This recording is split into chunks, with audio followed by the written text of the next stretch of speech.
ஹே hi guys, welcome back. இன்றைக்கி நான் உங்களுக்காக என்ன டாபிக் கொண்டு வந்திருக்கேன்னா, இன்ட்ரெஸ்டிங்கான ஒரு டாபிக் தான். சுத்தமாக போரே அடிக்காது.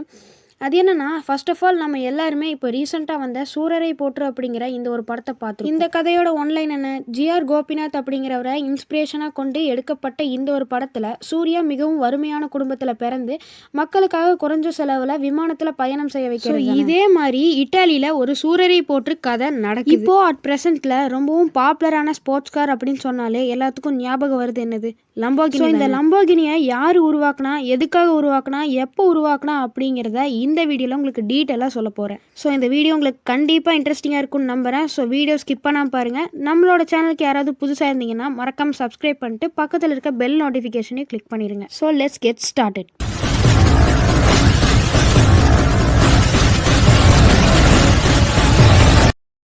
ஸோ 1916 ஏப்ரல் 28 ஃபெரோச்சியோ லம்போகினி இட்டாலியில் இருக்கக்கூடிய ஒரு சின்ன கிராமத்தில் பிறக்கிறாரு. என்னதான் இவரோட ஃபேமிலி பிஸ்னஸ் வந்துட்டு திராட்சை விவசாயமாக இருந்தாலும் லம்போகினினால சுத்தமாக விவசாயத்தில் ஈடுபாடு செலுத்த முடியலை. ஸோ இவருக்கு விவசாயம் தான் வள்ளியே தவிர இவருக்கு மெக்கானிக்கல் இன்ஜினியரிங்னா ரொம்பவும் பிடிக்கும். ஸோ இதனால செகண்ட் வேர்ல்ட் வார் டைமில் மெக்கானிக்கல் இன்ஜினியரிங் படித்த லம்போகினி ஒரு இட்டாலியன் பிளேனில் மெக்கானிக்காக வேலை செய்கிறாரு. ஸோ இந்த செகண்ட் வேர்ல்ட் வார் முடிஞ்சதுக்கு அப்புறமா இட்டாலியில் ஒரு டிராக்டர் கம்பெனியை லம்போகினி ஆரம்பித்தார். இவர் உருவாக்கின ஒவ்வொரு டிராக்டர்ஸும் எல்லாமே விவசாயிகளுக்கு ரொம்பவும் பிடிச்சிருந்தது. இது எதனாலன்னா மிலிட்டரியில் யூஸ் பண்ண இன்ஜின்ஸை அதிகமான ஹார்ஸ் பவரோட இதில் ஃபிட் பண்ணனால தான். ஸோ இவர் லான்ச் பண்ண இந்த டிராக்டர்ஸை எல்லாமே ஃபார்மர்ஸ் ஃபேவரட் டிராக்டர்ஸ்னு இட்டாலியில் இருக்கக்கூடிய விவசாயிகள் எல்லாருமே சொல்லுவாங்க.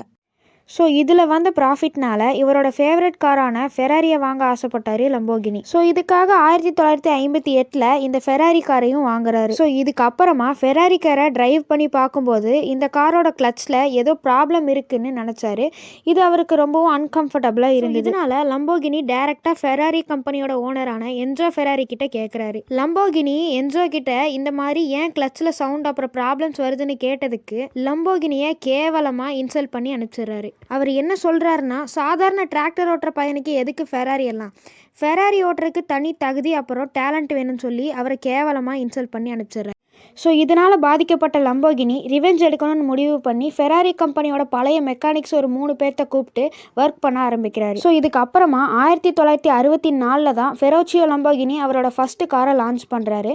அதுக்கு லம்போகினி 350 GTன்னு பேரையும் வைக்கிறாரு.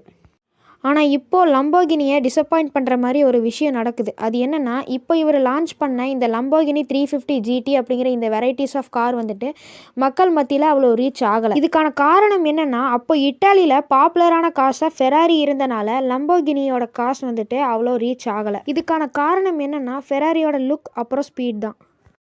ஸோ இதை புரிஞ்சுக்கிட்ட லம்போகினி ஹை டார்ச் பவர் கொண்ட இன்ஜினையும் பிரமாதமான லுக்கையும் கொண்ட கார்ஸை உருவாக்க ஆரம்பித்தார். இது மட்டும் இல்லாமல் தன்னோட காஸ்க்கு தனித்துவமான லோகோவை தேட ஆரம்பித்தார். ஸோ இதுக்கப்புறமா அப்போது அந்த டைமில் புல் ரேஸில் ஜெயிச்ச ஒரு காளையை தேர்ந்தெடுத்தார்.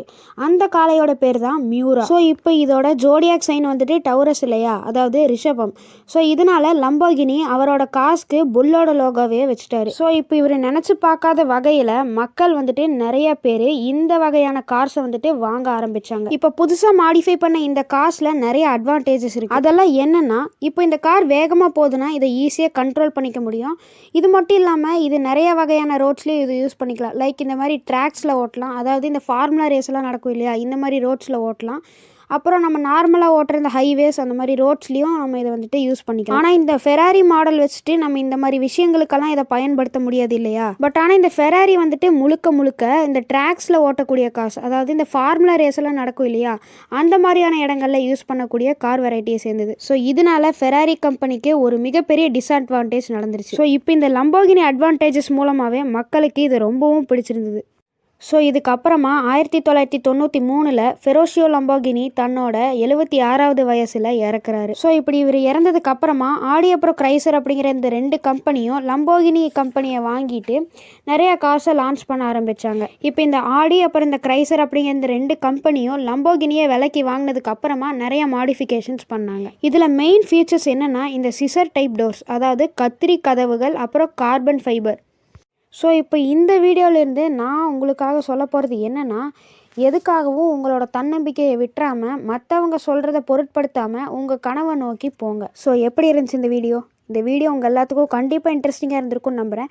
இந்த வீடியோ பிடிச்சிருந்தா மறக்காமல் லைக் பண்ணுங்கள். நம்ம சேனலுக்கு யாராவது புதுசாக இருந்தீங்கன்னா மறக்காமல் சப்ஸ்கிரைப் பண்ணிட்டு பக்கத்தில் இருக்க இந்த பெல் ஐக்கானையும் கிளிக் பண்ணிடுங்க. Until then, this is your AK signing off from Miracle Voice Tamil.